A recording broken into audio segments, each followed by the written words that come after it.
As the first speaker of the government side of the House, I would like to give the closing statement from our side. From the arguments that have been given by both sides, our side of the House will stand by our earlier statement that corruptors need to be impoverished. Why exactly is this inhuman for the family who have done nothing?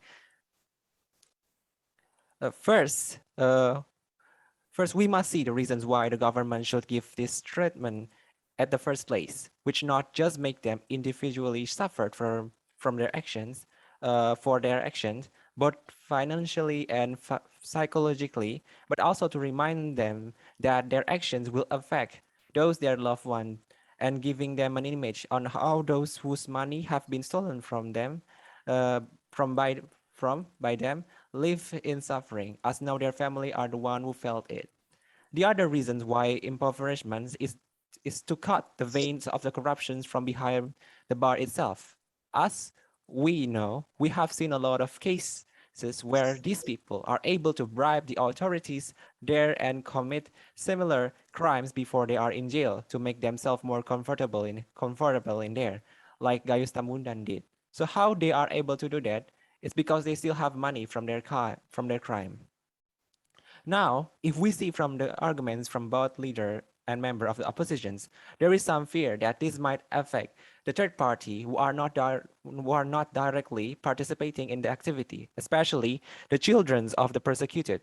But we must know that the government will not sit idle as the children suffer from their parents' actions. If the parents of the accused cannot financially support their children anymore, there is another option they may take, which is giving the children to social services so they are able to to be taken care of by the governments. But that's big but that's big if they cannot sustain themselves anymore. As we know that usually the family of those participating, who participating in corruptions come from a middle to high class society who have a great education, which make them have a lot of opportunity to join the working life again. And even if they can't support them anymore, the extended member family usually able to help them. Another reason why the opposition side of the House denied this idea is because that this treatment will give a rise to a new threat, like thievery and robbery that might be done by, if not the defendant, then the relative because of the economic pressure. Here's our response regarding the arguments of the oppositions. Crime will always occur, even if we have done our best to prevent it. And if these people can't learn it from their past crime, our law enforcement were created to bring them back to justice. So they don't need to be worried about that. If the opposition also worries that this will burden the government financially, they must know that our governments already have expenses that are meant for prisons, treatments, and law enforcement. From all of the arguments that have been given throughout this debate, we, the government side of the House, stand by our statement that the government should impoverish the corruptor for the sake of the people. Thank you.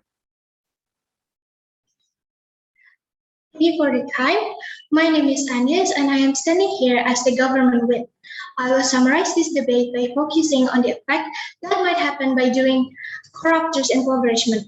From this debate, we see that by impoverishing corruptors, there are some things that might happen. For example, the third parties that are not directly participating, let's say their families will have some financial issues, like maybe they can get their children proper education or something like that. This obviously might happen.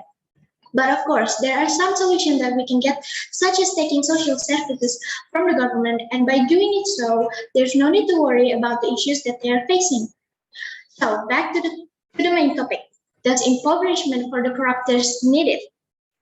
During the debate, we see the impoverishment is very needed because by doing so, we're really giving a punishment that is equal as to what the corruptors has done. One of example, the punishment that we have known is making the corruptors pay back what they have stolen, so that the government can reallocate the money that has been stolen for the people that actually need the money from the government. Impoverishment also will take away the power that the corruptors think they have. in the first place and making them deterrent to doing any kinds of corruptions again. In conclusion, impoverishment might cause some issues for the corruptor's family or the corruptors itself, but there will always be a solution to fix their issues. And impoverishment is much needed to give the corruptors a sense of deterrent to not doing corrupting again, because there is always consequences for what we have done. That is all from me. Thank you.